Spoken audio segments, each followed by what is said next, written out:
Just 10 days to go until the king or queen of Big Brother 2 is crowned. Indeed. The headlines today, yesterday the group gathered to hear their final round of to get the final round of nominations. Josh, could you please put the nation out of their misery and reveal those all-important names? Here we go. Here we go. To this one over here. Okay, the 2 people up for nomination this week are... Helen and... Paul! Ooh. There you go. Right, you didn't know already. Yeah. Okay, now the group were told at 5 o'clock today, but will the news of the nominations push the pair closer together or pull them apart? Last night they were up to the usual tricks. You're a Big Brother aficionado? Absolutely, I watch it every day, every morning, every second of every day. Okay. And at 4 a.m? Yes, 4 a.m. sometimes. Josh, you said that Paul's flirting was all part of a game plan. After today's evidence, have you changed your mind? No, not at all. I think he's backing off. He's got cold feet now. He's pushed it to the end and he's sort of saying, no more. Because she's really quite full on now, Yeah, isn't she is. She's into him, definitely. And you're taking the whole situation? I just think it's disgusting. I think the whole thing, it's like watching Del Boy trying to get off with Father Dougal. You know what I mean? I get cramps in my buttocks from cringing every day at them. Do you want them to get off with each other? No, I think Helen's been awful to that poor chap outside the house, you know, and a remarkable lack of respect for that fella. Definitely. Oh, I tell you, I'm angry. Okay. Josh, on yesterday's show, you predicted that the guys would go head-to-head, so congratulations on that. Do you think that's flourishing romance now? What do you think is going to happen? I think Paul thinks he's going to win, to be honest. I think he thinks he's going to beat. He won 4 nominations. He's going to beat him, I do believe. What do you reckon? Oh, yeah, Helen will. I think, you know, Paul's just been lucky too many times. It's time for him to go. It really is time for him to go. Helen keeps on referring to stuff when she's talking in code, which everyone knows is... I think if you were talking about that morning that you woke up with. No, that was sticky. How close am I to pre-watershed then? Do I need to do an apology? Really? all right, I'm sorry. No, it's only natural. Was there any evidence at all when you were in the house of that sort of code talking? There's none. There was absolutely none. It's literally been invented since I left, actually. Okay, cool. So, now we can't tell you yet, but as a speculative guess, who do you think nominated them? I would say Dean and Helen, definitely. Brian's vote would be very interesting which way it went. I think that's the really difficult one, to be honest. I couldn't predict that one. Yeah.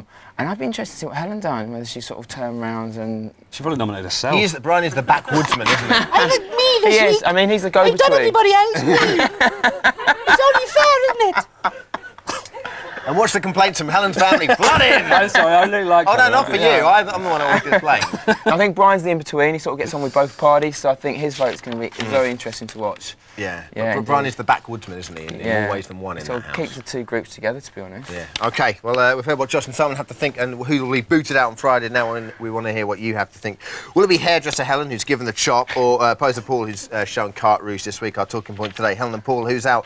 0870 901 9070, 0870 901 9070. Now, Helen and Paul's budding romance may be the new sensation that's gripping the nation, but to watch their constant play fighting and listening to their sexual innuendos 24/7, it can't have been a bundle of laughs for the rest of the group. Could this be why they're up for eviction? Let's take a little goosey gander. But no, so my nominations this week would be easy, which is good.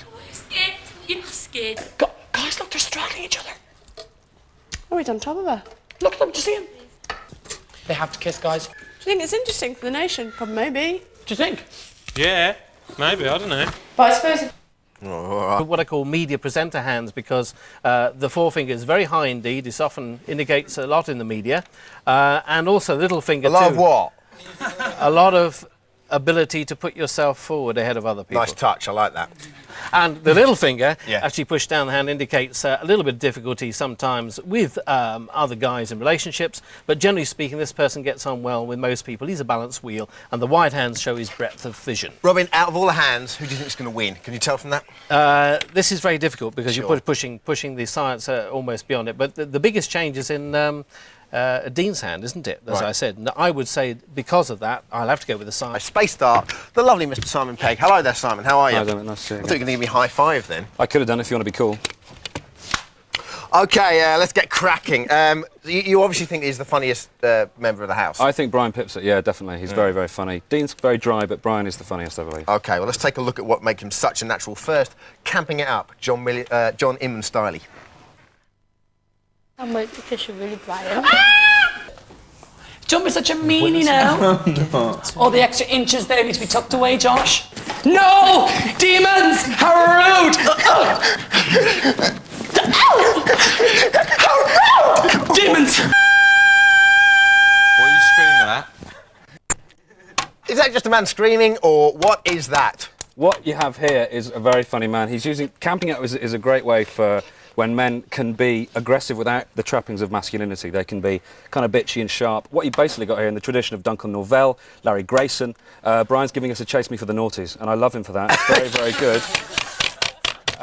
And it's just very, you know, it's very frenetic, and he's shouting and he's being quite bitchy, and it's just very funny to see that kind of fake animosity. But is it fake? We don't know. Perhaps it is. Is it, Josh? Was it fake? Don't ask him. At the same time, that's in a way is what makes him so popular. Absolutely, yeah, definitely. Particularly this ear as well, very funny. Okay, well, speaking of this ear, let's take a look at some of his physicality, his physical comedy. Let's take a look.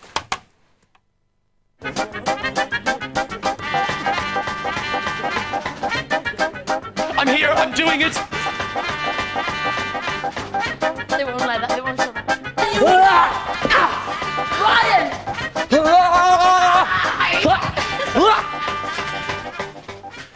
From Grayson to Hill in one beautiful moment. Absolutely Talk us through fantastic. What he did there was he used a number of comedy staples. He did a long arm run like this. He did fake kung fu. He did a gun. It's all that kind of. It's going right back to Chaplin, Keaton, that kind of stuff. I think you know what he's doing is extolling the virtues of silent comedy, which I think was embellished greatly by the music used there. Well done, guys. Thanks. And he's a great physical Nice work, performer. team. He's got a lovely physicality. Lovely. And I think Josh was a lardy physicality at one point. Okay. Didn't he? Now, speaking of lardiness, and it prompts emotion, and Yes. we've got some acting here. Fake emotion. Fake Let's emotion. take a look.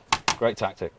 To be honest, Josh, I'm actually finding this a very emotional part of the studio, and I'm actually beginning to fill up with tears. I knew you would. It's you working with me for the first Yeah, time. it's quite emotional. I'm feeling a little bit moved. I'm not happy! Because you... We can't. Oh, Okay, when Bubble said go. it was him!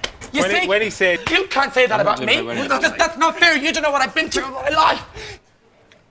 Fake emotion. Fake and emotion. self-deprecation as well. Perhaps one of his most demonic tactics, demonic or demonic even, which is demonic's another word I've Either or. invented. No, he does this because I think I sound like, what's his name? Beatty, the fella? Yeah. He's great, the psychologist. Jeffrey Beatty, brilliant.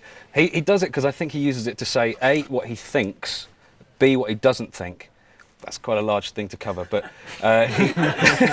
he says things ironically. Something like the emotion thing, I think he meant that. I think genuinely he was sorry to see whatever was happening there going with Josh. I think, you know, he misses Josh. And he also says, I think he meant the thing when he was shouting in the garden as well. He meant that about the ball. He was angry. But he's not strong enough to be angry. Or maybe he is. Maybe it's just he's super strong.